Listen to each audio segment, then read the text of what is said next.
দর্শক, এই মুহূর্তে সিলেট ওসমানী মেডিকেল থেকে যুক্ত হচ্ছেন প্রতিনিধি মৃণাল কান্তি দাস।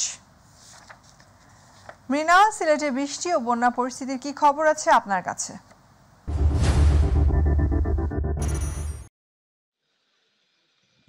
ধন্যবাদ ইয়াসমিন আপনাকে।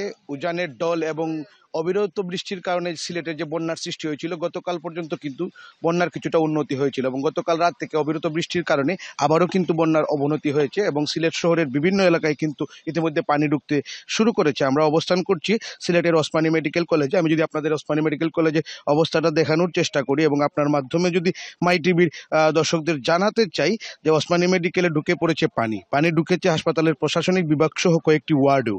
এতে বিঘ্নিত হচ্ছে চিকিৎসা সেবা, ফলে দুর্ভোগে পড়ছেন সাধারণ রোগীরা এবং চিকিৎসা নিতে আসা চিকিৎসক, কর্মকর্তা ও কর্মচারীরা।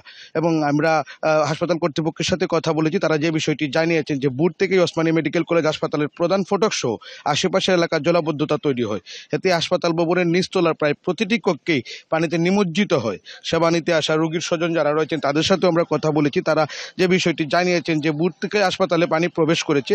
মেঝেতে যারা চিকিৎসা নিচ্ছিলেন তড়িঘড়ি করে কিন্তু তাদেরকে একজনের বিছানায় 2 জন রোগীকে স্থান করে দেওয়া হয়েছে। তাছাড়া ওয়ার্ডগুলোতে কিন্তু ময়লা আবর্জনাযুক্ত পানি প্রবেশ করার ফলে চিকিৎসা নিতে এসে উল্টো বিভিন্ন রোগে আক্রান্ত হওয়ার সম্ভাবনা দেখা দিয়েছে। তবে আরেকটি বিষয় আমি আপনাদেরকে জানিয়ে রাখতে চাই, শুধু ওসমানী হাসপাতাল নয়, সিলেটের বিভিন্ন গুরুত্বপূর্ণ স্থাপনা সহ বাসাবাড়িতেও কিন্তু পানি প্রবেশ করছে এবং যা বাসাবাড়িতে যাদের পানি প্রবেশ করতে তারা কিন্তু পরিবার পরিজন নিয়ে চরম দুর্ভোগে রয়েছেন। এবং যারা সিলেটের সচেতন মহল রয়েছেন তাদের সাথে আমরা কথা বলেছি, তারা যে বিষয়টি বলেছেন, বৃষ্টি কিন্তু অব্যাহত থাকলে সিলেটবাসী আবারও কিন্তু 2022 সালের ভয়াবহ বন্যার পুনরাবৃত্তি দেখতে পাবে বলে মনে করছেন তারা। আসলে এই ছিল সিলেট থেকে বন্যার সার্বিক পরিস্থিতির এখনকার পর্যন্ত আমার কাছে সর্বশেষ। ইয়াসমিন।